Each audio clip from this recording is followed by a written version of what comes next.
Pepsi Thums up में के area में बहुत बढ़िया काम हो रहा है। एक तरफ तो खबरें ये आ रही हैं कि थम्स अप वापस आ गया, बहुत बड़ा गेन कर लिया है, उधर रिलायंस कैंपा कोला को वापस लाना चाहता है।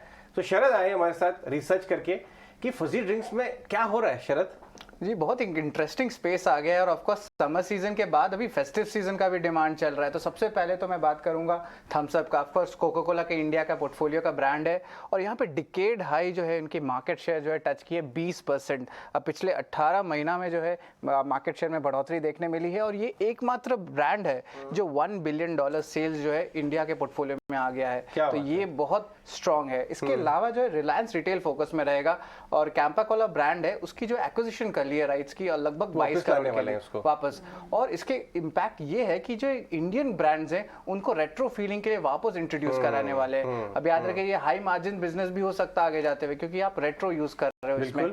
अब आगे जाते हुए ऑफ कोर्स वरुण बेवरेजेस जो आपने कहा, आज स्टॉक भी 52 वीक हाई पे आ गया है और रिसेंटली एक बॉटलिंग पॉइंट एक और बिहार में उन्होंने खोला है। तो ऑफ कोर्स बहुत सारे प्रीमियम जो री रेटिंग ट्रिगर्स आ रहे हैं आप वरुण बेवरेजेस के। शरद देखिए, हो सकता है कि कई लोगों को ना इन तीनों चीजों में डायरेक्ट कोरिलेशन ना नजर आए, लेकिन मैं बताना चाहूंगा कि आप समझिए कि स्पेस में हाई ग्रोथ है।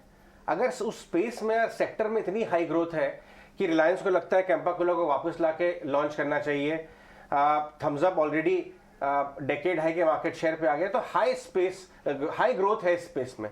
अब इस हाई ग्रोथ स्पेस में एक ही लिस्टेड कंपनी है वरुण बेवरेजेस, तो वो हालांकि वो पेप्सी की बॉटलर है लेकिन हाई ग्रोथ का फायदा उन्हें भी होगा। आपको याद होगा आज जब कोका कोला ने अपनी कमेंट्री दी थी, ग्लोबल कमेंट्री, उस दिन भी वरुण बेवरेजेस चला था क्योंकि ऑफ कोर्स अगर स्पेस में ग्रोथ है, अगर सेक्टर ग्रो करेगा सब ग्रो करेंगे, कोई 18% कोई 20% थोड़ा बहुत। लेकिन उसके अलावा बताऊंगा आपको कि वरुण बेवरेजेस के मैनेजमेंट बहुत ही शानदार मैनेजमेंट। उनकी एनुअल रिपोर्ट पढ़िए, आपको मजा आ जाएगा कि हिंदुस्तान में एरिएटेड ड्रिंक्स का कंजम्पशन ग्लोबली कंजम्पशन बहुत मामूली है अभी। जिस तरह से कंपनी ग्रो हुई है from where it was to where it is now, देखिए आप 5 साल का ग्राफ लेके आइए वरुण बेवरेजेस का, आपको मालूम चल जाएगा कौन सी। और अजय कैंपा कोला से तो आपकी यादें जुड़ी हैं, मुझे पता। बिल्कुल, बचपन में सब पिया करते थे। तो ये एरिएटेड ड्रिंक्स जो है ग्रोथ अच्छी चल रही है।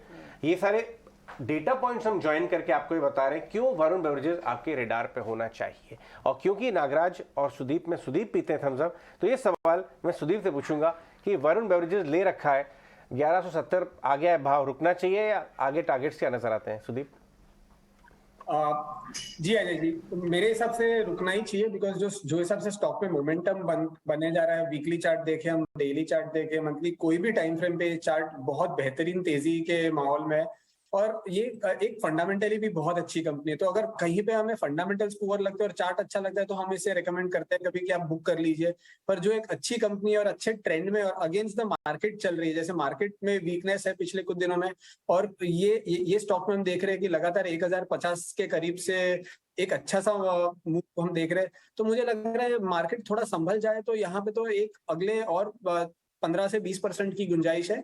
तो यहाँ पे 1120 के स्टॉप लॉस से ये लेवल से भी हम अगर किसी का अगर ऑलरेडी ओपन है कोई पोजीशन, किसी की पोजीशन बनी हुई है तो 1120 का स्टॉप लॉस मेंटेन करें, या फिर अगर फ्रेश भी बाय करना चाहे तो 1120 के स्टॉप लॉस से बाय करें और 1280 से 1330 के टारगेट के लिए अगले कुछ दिनों में हमें ये स्टॉक में हम देख पाएंगे। तो वरुण बेवरेजेस आप देख रहे हैं, धुआंधार एक्शन इस स्टॉक ने देखा और किस तरह से सेंटिमेंट्स इसके पॉजिटिव नजर आ रहे हैं। आगे भी अब काफी अच्छी चाल यहाँ पर दिखने की पूरे आसार। लेकिन चलिए आगे बढ़ते हैं और अब